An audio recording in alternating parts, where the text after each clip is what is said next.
Diane Arbus was my mother, which means that the way in which I knew her was in terms of a kind of familiarity that I took for granted, as you have to if you live with somebody. The way I knew her photographs, I mean, some of them still to me, I remember as torn pieces of paper that she would bring back from the darkroom. I remember them tacked on walls, you know, around her bed or on this wooden screen she had in one place we lived. And I had an enormous sense that photography was a kind of secret of hers. I don't mean that the process was secret or that she was secretive about it, because she really loved to tell about it. And she loved to tell about sort of where she'd gone and who she'd been with, and but that something about what happened when she was there was a secret.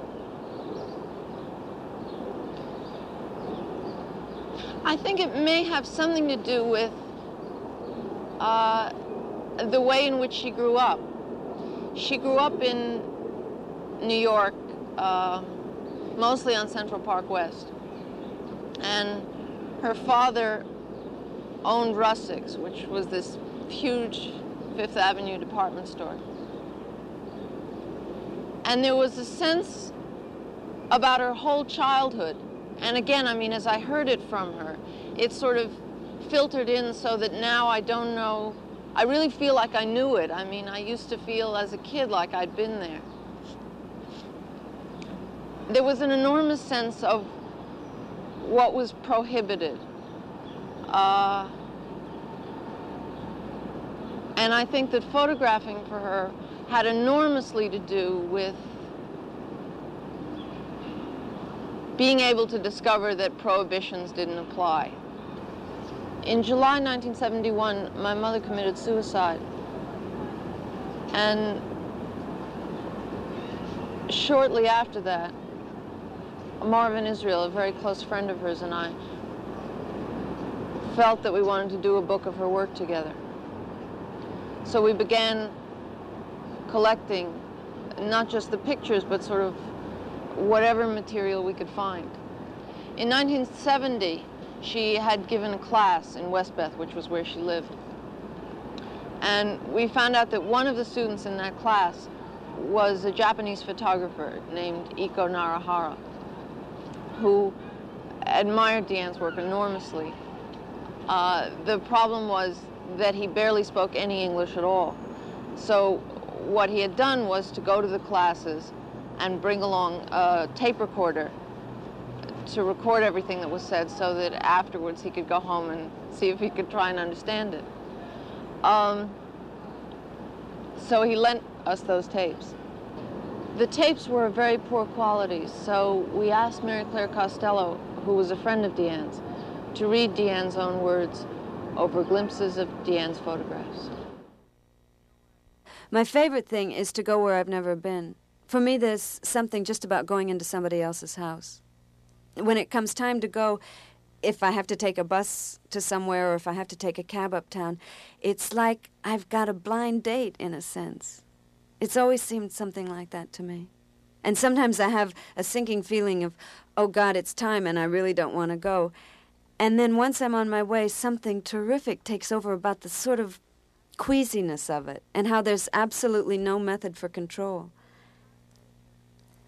If I were just curious, it would be very hard to say to someone, I want to come to your house and have you talk to me and tell me the story of your life. I mean, people are going to say you're crazy. Plus, they're going to keep mighty guarded. But the camera is a kind of license. And for a lot of people, they want to be paid that much attention. And that's a reasonable kind of attention to be paid.